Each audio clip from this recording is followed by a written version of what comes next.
Hello and welcome to the TNT Creative Group video blog series. My name is Derek Thompson, founder and CEO of TNT Creative Group. We're so happy to have you here, happy to get started with our series. This month we are going to cover lead generation. So excited to dive into this, so we'll get right into it right away.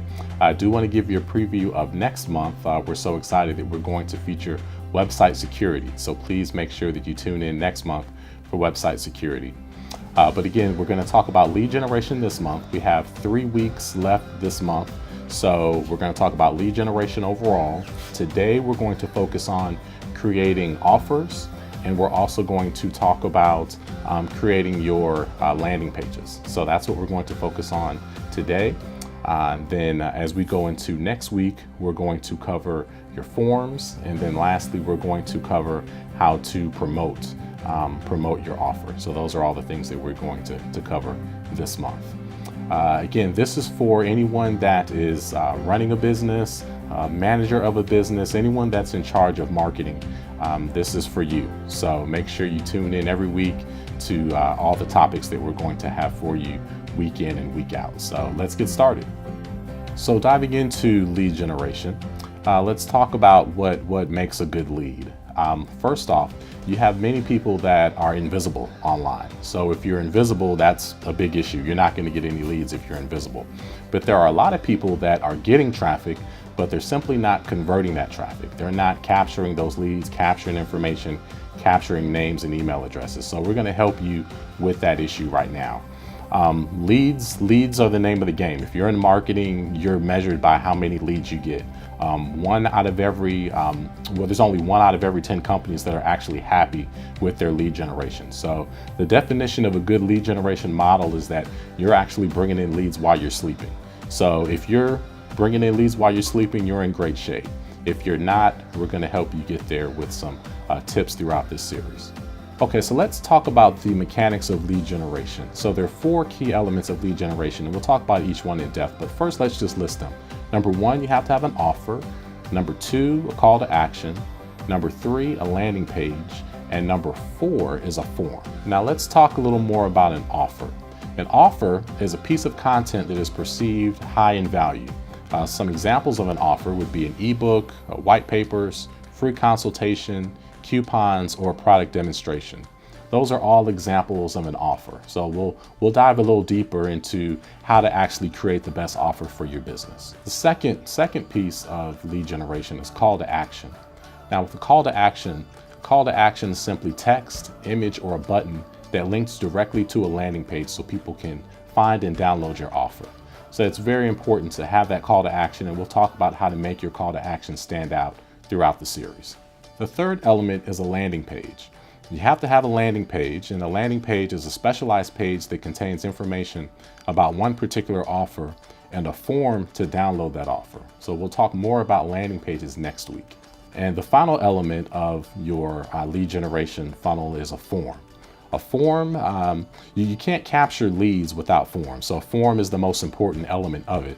A form allows you to collect information from a visitor in exchange for an offer. So you have to have a form. Many people kind of miss that step.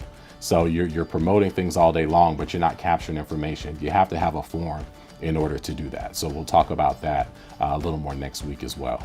Now today, let's talk about how we're actually going to create offers and how we're going to create the best call to actions possible.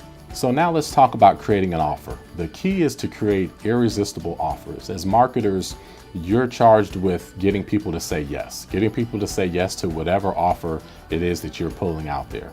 So we've come up with 7 critical elements that you want to focus on in order to create incredible offers for your business. Let's take a look at what those 7 are right now. Number 1 is the element of scarcity. You want to have that element of surprise with your offer. So number 1 way to do that is by having a limited time offer. You see that all the time. You see 0% financing. That's a very common way to make your offer scarce and stand out and make people feel like they can't just get it at any time. You want to create some urgency with your offers. Number 2 is also to have a limited quantity offer. So that's very popular. if limited quantity offers are done right, they're often have better results than limited time. So an example of a limited quantity offer would be the fact that you're only going to give away 8 ebooks. So then people are kind of rushing to take advantage of that. And then you have some combination offers. Groupon does a great job of this. So Groupon will have offers that are limited in quantity. They'll also have offers that are limited in the time that they're available. So that's the best. If you can combine, then that's a really great way to go about having an irresistible offer. So that's step number 1. Step number 2 is the bandwagon effect. You want to use numbers to your benefit. Show people how popular your offer is. So everybody wants to be a part of a trend. They want to kind of follow the herd, so to speak. So if you've had 100,000 people download your offer, you certainly want to mention that. If you're having a conference and you had 2,000 people attend that conference in the past, you want to certainly mention that. So if you have a blog and there's 120,000 subscribers, you want to mention that. So that is definitely a way to get the biggest bang for your offer, and use the bandwagon effect. Promote those numbers that you have with your offer. The third way to promote your offer is to leverage newsjacking. So you can use what's going on in the news to create a buzz for your offer. Prince William and Kate Middleton, for example, when they got married back in 2011, there was a big buzz about Kate's wedding dress. So David's Bridal actually created a royal category. And they still have that today. So that's something that many people follow, and that certainly generated the buzz. Also, our partner HubSpot, a few years ago when Pinterest started to gain a lot of traction on the scene, they created an ebook that helped businesses with Pinterest, and they were the first company to put out an ebook on Pinterest, and many people, that was actually one of their most successful ebook promotions that they had. So they were able to leverage what was going on in the news and use it to their benefit. So if you can take advantage of what's going on with the news, then that'll help you a lot. Number 4 is to have an amazing title. You have to have a great title for your offer. You can have the best offer possible, but if you don't have a good title, then people will not download it. So that's actually the most important element of your offer, is the title. So don't skip on that. Make sure you really come up with a good, clever title. People like lists. For example, there was an ebook that I saw the other day, the 7 apps that will change the way you do marketing. That was a great one, and that title really stood out. I know HubSpot did some A/B testing between that particular title and also another title called the Productivity Handbook for Busy Marketers. So 7 apps that will change the way you do marketing certainly sounds a lot better, and is a better choice. So you want to make sure that you have great titles with your offers that you have. You want to have many offers for the different buying stages. So the most common offer that I see out there today are the free demo or the free trial or free assessment. That's a great offer, but that offers for someone that's in the ready stage, someone that's ready to buy right now. Everybody's not going to be in that stage. You're going to have some people that are in the exploratory stage. They're in the early stage, so to speak. So for those people, you want to have, your ebooks, your white papers. You want to have things that kind of address a problem. So don't put all your eggs in one basket, or kind of have one side that you focus on too much. You want to have a wide variety of offers, so that's certainly important. Also, you want to have multiple offers. So you want to have that early offer for someone that's in the early stage, such as an ebook. But then as they download that ebook, then perhaps you show your other offer, which is for a free trial or free demo, as that's for someone that's in the ready stage. So you want to have a wide variety and make sure you know your audience and have multiple offers. You want to avoid the corporate jargon. That's number 6. So there's certain terms that have kind of become saturated that if people see it, they just immediately tune it out. So let's take a look at what all those terms are that you want to stay away from. You want to stay away from next generation, flexible, robust, scalable, easy to use, cutting edge, groundbreaking, best of breed, mission critical. Those are all terms that we've deemed that you should avoid in putting together any offer. And we also have a full list on our site that you can download of all the words that you want to be aware of to try to stay away from that can definitely increase your click-through rate. The seventh element that you want to pay attention to create a great offer is to pay attention to the different types of offers. So not all offers are created equal. Let's look at a list of offers that you should be aware of. So some of the most popular types of offers are ebooks, guides, templates, research and reports, white papers, kits, live webinars, on-demand videos, blogs, and middle of the funnel offers. These offers are broken up in the order of what's more popular. So definitely take a look at this list, save this list, and be cognizant of it as you create your offers. Again, all formats are not created equal.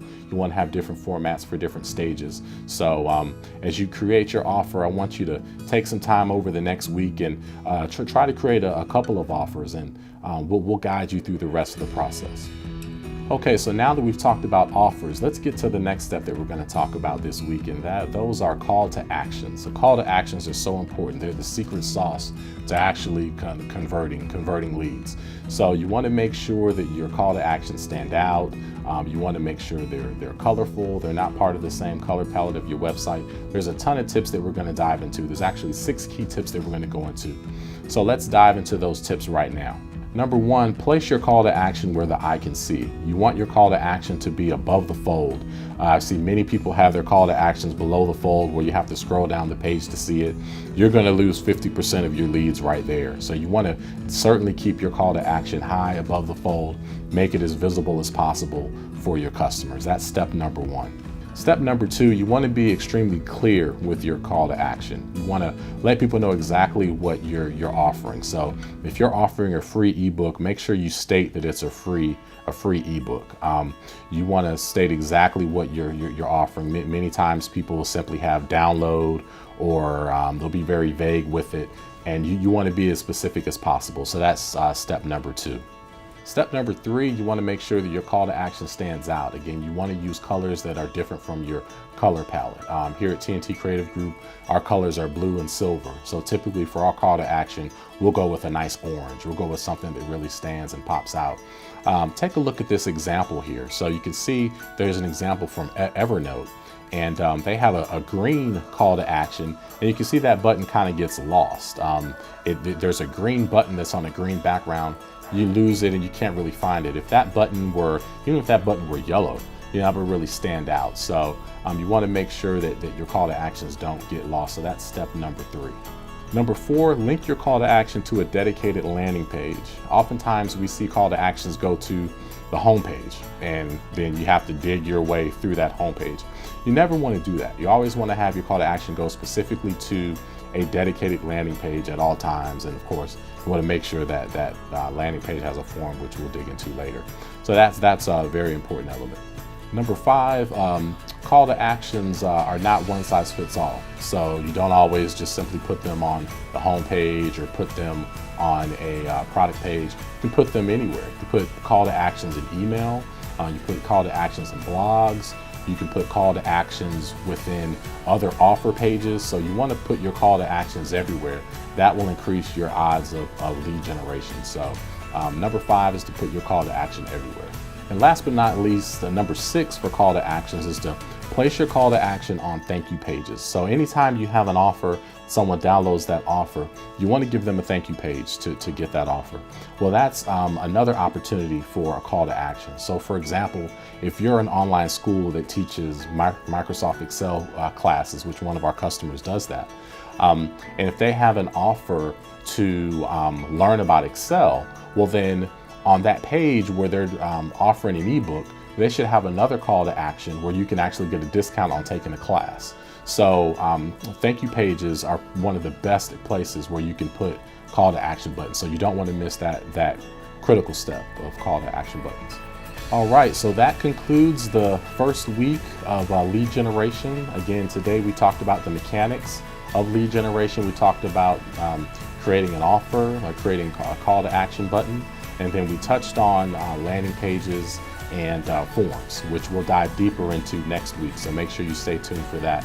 Also, please download our free ebook, the 30 tips of lead generation. You don't want to miss that. That'll help you immensely. So again, this is Derek Thompson from TNT Creative Group signing off. I look forward to seeing you next week. Thank you.